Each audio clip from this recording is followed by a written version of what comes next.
Hello, my name is Soundjip. Welcome to the sixth and final episode of How to Produce Ambient Music for Beginners.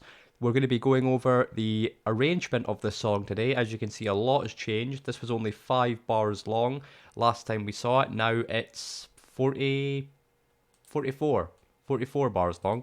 So we'll see how we made this little loop to be that long. And we'll also go over things such as EQ, group tracks or send tracks or submix tracks. Sorry, group or submix tracks is what they're called, not send tracks. Send tracks are this, which we went over in the second episode. We'll go over things just like setting up your session, so color coding tracks, and we'll also go over automation, which is very simple for this one. It's just automating volume, but of course, new concept, so we want to keep this as easy to follow as possible. So, let's jump straight into this by listening to what we've got and then we'll analyze it.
So I'm going to show you some cool ways to lay out your session to get ready to arrange your song. So the first thing that I'd advise you do is you color code your tracks. So as you can see, I've got these two piano tracks here, so I've made them yellow.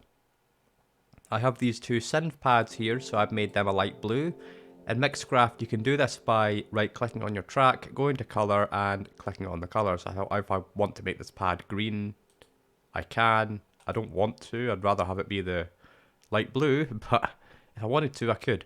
So that's how to color code your tracks. Second thing that I'd recommend is these things here called submix tracks. And all this really does is that it's a bit like a bag, right? So it's just a track that contains a track. You know, it can contain you can have a big bag or a small bag.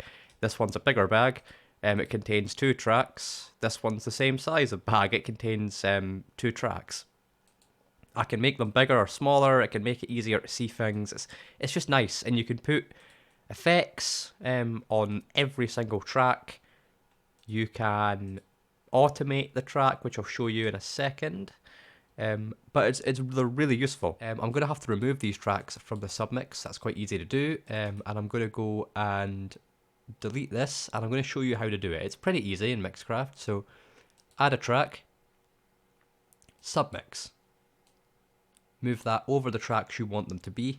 You can click and then hold shift on the other tracks that you want to do, or you can do it one by one. I did not mean to do that.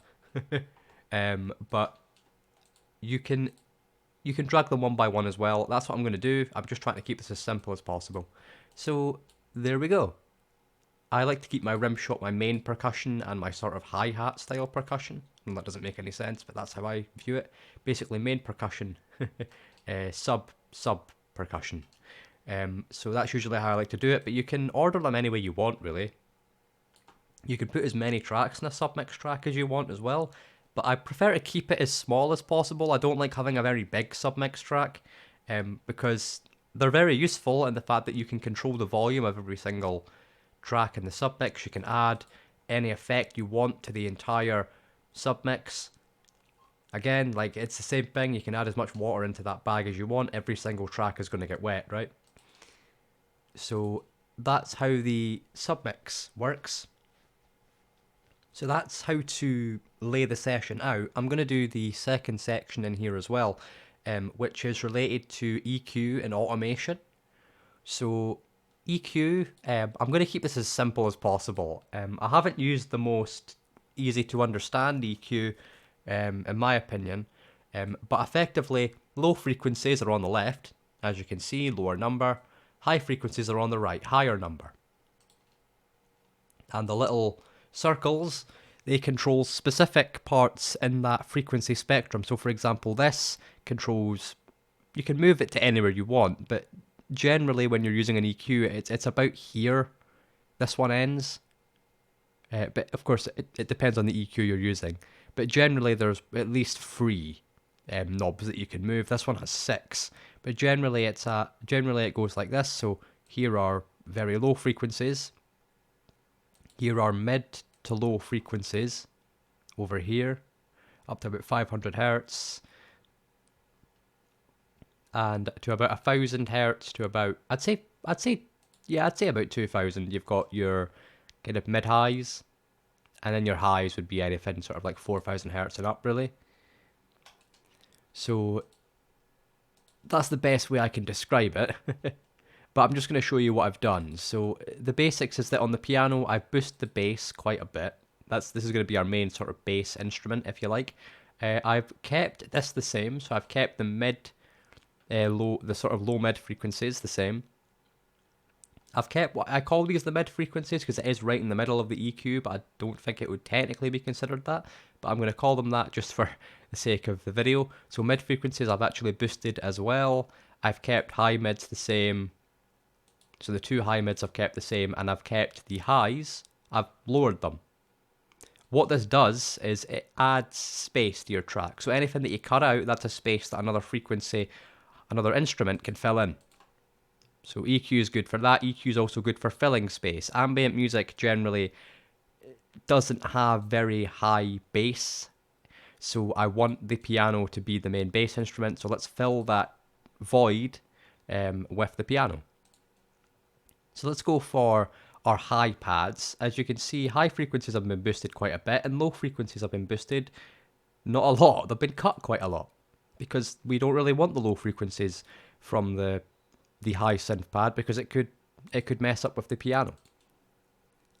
Similar thing with the low synth pads, which might be a bit odd. You know, why have you taken out the low frequencies? I haven't. I've taken out the bass frequencies. I don't want it to be bassy, but I do want this to be heard. Generally, synth pads aren't very bass heavy. They're more around about here. So boosting anything like that, or just cutting out frequencies like this, isn't going to really be the end of the world for a synth pad. But the one thing that we want to cut out is the highs, because that's going to be filled in by these, which we've just shown you. I've not added EQ to the percussion because that can get into some complex ideas with things like compression and stuff, and I want to keep that for a more advanced tutorial. I just want this to be as easy to follow for beginners as possible.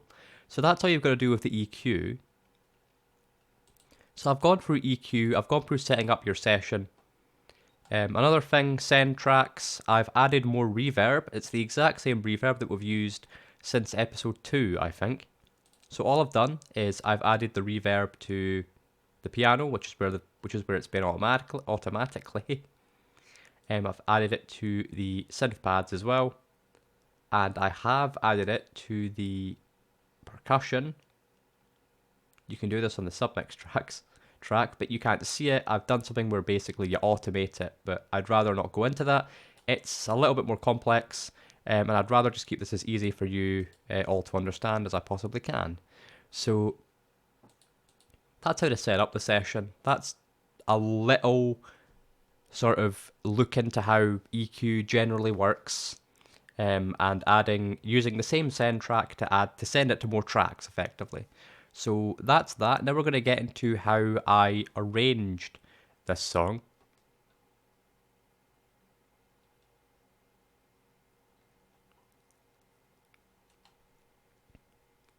Okay, so we've arranged the song, as you can see. Now we've got to mix the song. I'm keeping this very, very simple. We're only going to automate one thing. But we are going to pan some things. So these pads, I like to pan these quite hard. So we're going to do, say, 30%. 30%. This is basically making it louder or making it more prevalent in one side of your headphones, let's say, to the other. So 30% left would mean that it's 30% more prominent in your right headphone, 30% more prominent in your left headphone, right? I've done this with the pianos a little bit more, but it's with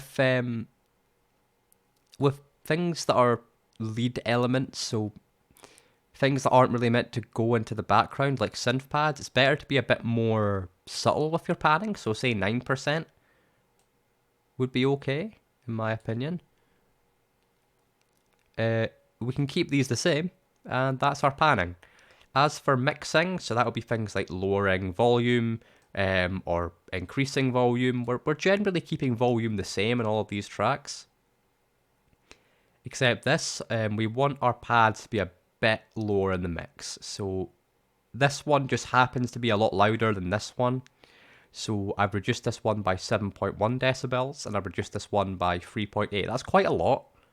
So 7.8 is quite a lot. It's a lot more. But generally it's just trial and error. With a lot of this stuff, I can't really give you anything other than reducing it by 3 decibels will be the same thing as turning a volume knob on a guitar amp by 50%, by turning it down by 50%, adding 3 decibels, turning it up by 50%. That's the best thing that I've got for you. 1.5, 25%, right? So that's the best I can give you for faders without getting too complicated. And now I'm going to go into this automation here. It's quite simple. All I've done is that I've decreased the volume. So as you can see, volume is at 0 decibels here. I'm going to pretend that these don't exist, so I'm going to delete them. So normally automation paths just look like this. In Mixcraft, it's fairly simple. Your automation path is viewable at all times. In other DAWs, a bit more difficult to get to. I'd advise looking at some tutorials for your DAW because I don't know which one you're using. But what I'm going to do is I'm going to add what's called an automation point. I like to zoom in quite, if we're reducing volume especially, or adding volume, you don't want to do this because that adds volume to the whole track, right? It's going up to that 2.2 the whole time. There's nothing stopping it. What I prefer to do is this. So just before you want that volume drop to come in, zoom in as far as you possibly can, and you'll see that the lines on the grid, you can click an automation point anywhere, right? Anywhere on those lines. Try and do it on the furthest point. Click one on where you want that volume increase or decrease to go. I want that to happen at bar 33, and I want it to be decreased by about 2 dB, 1.5 is fine. And that's the automation. So very simple.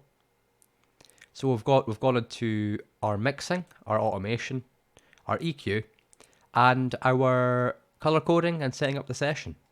So that's it, effectively. That's how to make your first ambient loop. So I really hope that you've enjoyed this one. I hope you've enjoyed the series, and if you want a more advanced one, please put in the comments below if you want some more in-depth explanations, because I'm aware that a lot of that might not have been explained very well, or it might have been a bit too vague. So if you want something more in depth, I can give you that in the comments. I can do a more advanced series too. And also, if you want a track made by me, you can hire me on Fiverr for about $10 I think, to make an ambient track for you. So if that's what you want to do, you can do that. The link for that is in the description below. And I hope you enjoyed. If you did, please subscribe, and please give me some feedback on what you'd want me to improve or what you liked about this video. Thank you, and goodbye.